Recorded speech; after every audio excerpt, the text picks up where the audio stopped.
Bueno, y precisamente en la línea de imagen informativa, en esta segunda emisión, Lorenzo Córdoba, el consejero presidente del INE. Lorenzo, ¿cómo estás? Buenas tardes. Paco, qué gusto de saludarte, ¿cómo estás? Igualmente, con el gusto también de saludarte, Lorenzo. Pues oye, lo decíamos, una acción que si finalmente 1,000 millones de pesos, sí, son un dineral, es muchísimo dinero, pero en el presupuesto de un país quizá no significa mucho. Es una acción que habla de coherencia, porque hay muchos ciudadanos que están enojados. Cuéntanos cómo se toma esta decisión. Pues partiendo precisamente del mismo diagnóstico que estás planteando, Paco, estamos enfrentando una situación muy delicada de la economía nacional, pero que a diferencia de otras ocasiones ha venido generando un malestar y una crispación que creo que debe preocuparnos a todos.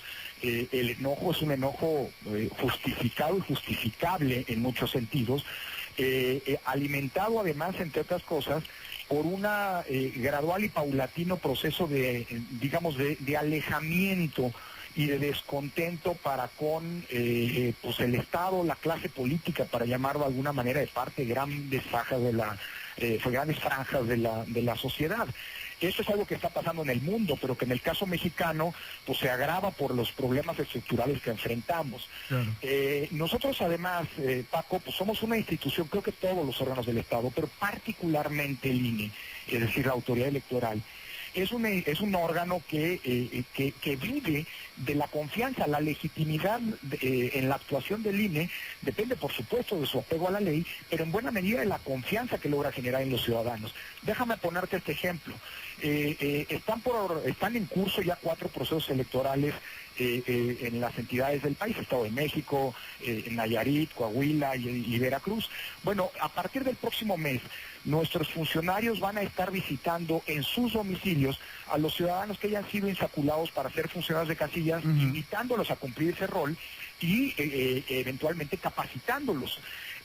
Porque en México, si los ciudadanos no participan como funcionarios, pues es imposible hacer las elecciones. ¿Cuál es el contexto en el cual vamos a tener que operar estos procesos electorales, pero sobre todo los de 2018, en los que nos jugamos el destino político del país?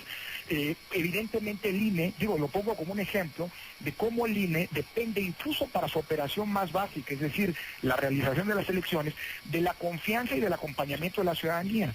Y nos preocupó muchísimo como una serie de noticias incluso distorsionadas, que si nos íbamos a comprar no sé qué teléfonos y en fin, cosas que además lo desmentimos, es falsa. El INE no compra aparatos de telefonía, contrata, como prácticamente cualquier institución pública y privada, planes de telefonía. Claro. Oye, eso es importante, porque incluso inventaron una historia de que se iban a comprar unos teléfonos modernísimos y que entonces decidieron que van a pagar ustedes sus celulares. ¿Cómo está esto? Es que ese es el punto. Mira, ante este diagnóstico dijimos, tenemos que hacer algo y mandar una señal en un contexto de mucho desconcierto, pero sobre todo de crispación pública, de que esta es una institución, digámoslo así, que se debe a la sociedad y que no podemos ser ajenos en contexto de restricciones para todos frente a dichas restricciones. Entonces, mira, decidimos el día de ayer, como ustedes han informado ampliamente, Paco, primero una serie de medidas que son el primer paquete de medidas que para enfrentar y contribuir para enfrentar el contexto de austeridad que se impone por las condiciones económicas, consisten en, primero, suspender la construcción del edificio que albergaría las sedes centrales y que tenía un propósito absolutamente racional de ahorrar en el mediano largo plazo una gran cantidad que hoy estamos pagando en rentas. Costos agregados. El cálculo que tenemos es que esta edificación nos iba a ahorrar alrededor de 120 millones de pesos al año, que estamos gastando en rentas de oficinas centrales, insisto, más costos agregados como los tiempos de traslado, las horas hombre perdido en ese sentido. Oye, Lorenzo, pero a ver, entonces, déjame ser el abogado del diablo. Ustedes iban a construir un edificio con una razón lógica, ¿no? Claro. Y yo sé que finalmente se tienen que vacunar porque viene un proceso electoral muy complejo. Ese es el punto. Y le tienen que caer, no me lo vayas a tomar a mal, pero tienen que caer bien a la gente. Es que es inevitable a ver, pues porque fue un proceso, mira, a pesar de la racionalidad que yo y los consejeros seguimos sosteniendo del edificio, porque es una inversión en infraestructura, es decir, es una inversión pública. Es también cierto que fue una decisión y una inversión que ha tenido que ha suscitado en los últimos meses una gran polémica. Fue racional la solicitud que se hizo a la Cámara de Diputados, que se nos entregó el dinero y que se avanzó en la construcción del edificio. ¿Qué etapas hemos realizado hasta ahora? Se hizo un inédito concurso público para, con un jurado independiente de arquitectos, ambientalistas, urbanistas, etcétera, para definir cuál era la mejor propuesta arquitectónica para este propósito. Después se hizo y se está por terminar en los próximos meses el proyecto ejecutivo, es decir, el plan de obra ya específico que es parte del patrimonio de la institución, para después, algo que ahora se ha suspendido, pasar a la licitación y a la construcción propiamente dicha. Sí. Creemos que, nosotros no es que hayamos cancelado definitivamente el proyecto, el INE se va a quedar con insumos muy importantes en los que ya se invirtió, que son precisamente este plan de obra, este proyecto ejecutivo. Pero decidimos que en un mejor momento de condición económica del país, cuando se considere pertinente y haya un contexto de opinión pública favorable, pues esto eventualmente tendrá que discutirse y posiblemente, espero, en algún momento llevarse a cabo. Pero creemos que hoy poner a disposición de las autoridades hacendarias estos 1.070 millones de pesos que iba a ser destinados a la construcción, que hoy está suspendida, pues pueden ayudarse o destinarse en estos momentos de grave y compleja situación económica para algún otro destino que tendrá que ser decidido, que ojalá este recurso tenga un amplio escrutinio público en su destino y su ejercicio, pero para tratar de aliviar esta situación. Y lo demás, pues bueno, son otra serie de medidas, como por ejemplo disminuirnos el sueldo, los altos funcionarios, es decir, los consejeros electorales y los miembros de la Junta General Ejecutiva, un 10%, asumir, como ya anticipabas, el costo de telefonía celular que pagaremos nosotros, lo que hoy nos... O sea, irás a Telcel o a Yusacel o a Movistar a por tu plan tú mismo y lo contratas tú.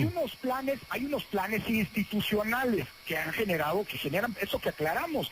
El costo de telefonía de cada consejero pues es mucho menor que el que si va a cada uno por su lado a Telcel. Y además, lo que vamos a hacer es pagar nosotros y no pagar el instituto, lo que en otro contexto de no haber tomado esta decisión sería a cargo del erario público. Se los descuenten que se los descuenten de su sueldo, pues. Exactamente, vamos a tener un descuento pues, por concepto de telefonía celular, lo que usemos de teléfono. Oye, Lorenzo, ¿esto no dificulta, no pone en riesgo la elección del 2018, el no tener la sede adecuada? Mira, es más, perdón Paco, mira, te comento 2 puntos más, porque el último está vinculado con lo que me estás preguntando. Sí.